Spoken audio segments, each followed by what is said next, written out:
Across the nation are sacred sites that capture the spirit of America's character. And one of those places is right here, the Kennedy Space Center. Every single vehicle that has carried humans beyond the bounds of low Earth orbit has undergone integration and testing in that vehicle assembly building, crawled down this roadway and launched right here from the Kennedy Space Center. The Space Launch System, mated with the Orion spacecraft, will continue this proud tradition. As soon as we roll out of the vehicle assembly building, High Bay 3, and the world gets a chance to see this rocket, I think it is going to be shocking. On March 17th, NASA took a giant step toward returning humanity to the moon. The fully assembled Space Launch System rocket and Orion spacecraft for the Artemis 1 mission made its debut outside the massive vehicle assembly building. We've seen the mobile launcher outside, and it's massive, but now add an over 300-foot rocket on top of it, it's just going to be amazing. Charlie Blackwell Thompson oversees the launch countdown, ultimately providing the go for launch. Entity, launch director, representing this team and all the men and women that have worked to make this day happen, I proudly give you a go to roll the Artemis launch vehicle to the pad. Ladies and gentlemen, the world's most powerful rocket right here. Once outside, the rocket began its nearly 4-mile journey to the pad, riding atop a 6.6 million pound crawler transporter, which was originally constructed to transport the Apollo moon rocket. In 1 year, we have completely stacked the vehicle. We've completed most of our testing, all very successful, and we are so close to launch, and the excitement is just crazy. Now NASA's new moon rocket is making the same journey the Saturn V took 50 years ago. And just as all eyes are on the SLS tonight as it makes its journey, in a few short weeks, all eyes are going to be on the sky as it rocks the space coast and takes its maiden flight around the moon. It is amazing to see the culmination of all of this work of many years from many industries and many people that have come and go, to have a chance to then now see their work going over to the pad and then launching to go to the moon.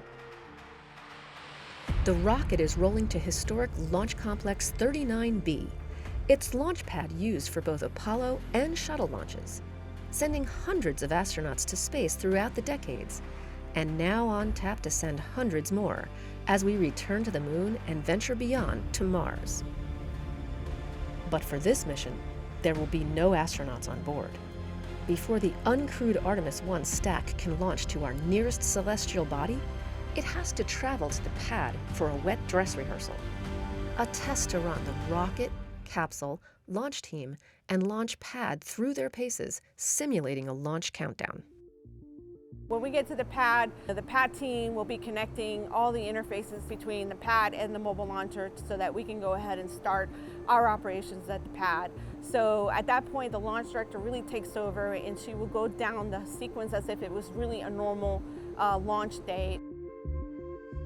Wet dress rehearsal is essentially launch without a launch.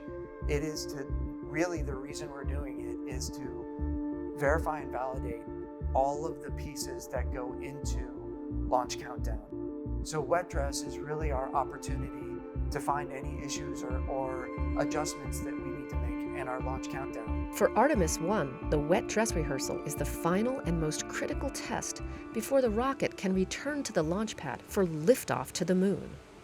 During the countdown, over 730,000 gallons of supercooled liquid propellants will be loaded into the rocket as part of the nearly 2-day launch countdown. We will configure all of the ground systems exactly the way we would for launch, and we will fully load the core stage and the interim cryopropulsion stage with their liquid fuels. That'll be the first time that that's been done from here at Kennedy Space Center. There have been pieces of these things done in multiple different areas. We've tested all of these systems in multiple different locations, but this will be the first time where we pull it all together and do all of it all in the same progression that we've got laid out for Launch Countdown. Wet dress is the biggest milestone we have aside from launch, because that means that the rocket is now put together, has been tested separately and together, and it is ready to go and be filled with fuel to simulate how we're going to do it at the pad, and then it tells us the rocket is ready to go for launch. And behind that wet dress rehearsal is a launch team made up of hundreds of engineers monitoring each system of the 320-foot tall Artemis 1 rocket and capsule. Sitting in firing room 1 is the core launch control team, monitoring hundreds of launch commit criteria to ensure the ground systems and flight hardware are ready for launch. Now you would think that launch control team in firing room 1 is it, that's all you need. We have an expansive support team across really the entire NASA enterprise that is supporting us on launch day. And that support spans the entire nation, from additional systems engineers sitting in Kennedy's Firing Room 2, to the flight control team at Johnson Space Center in Houston, to the contractors responsible for designing and building each segment of the rocket and capsule.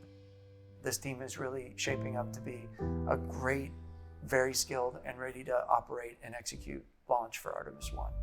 With the Artemis 1 launch team now fully certified and the wet dress rehearsal complete, SLS and Orion are ready for their final pit stop, returning to the VAB before venturing back to Launch Pad 39B for liftoff.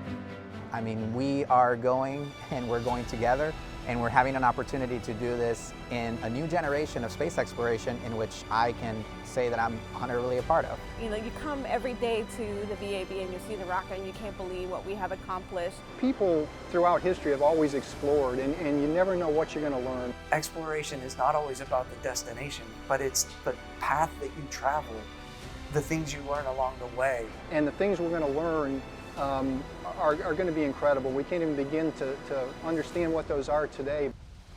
Our workforce has been a relentless spirit. We imagine, we build, we never stop pushing the envelope of what is possible.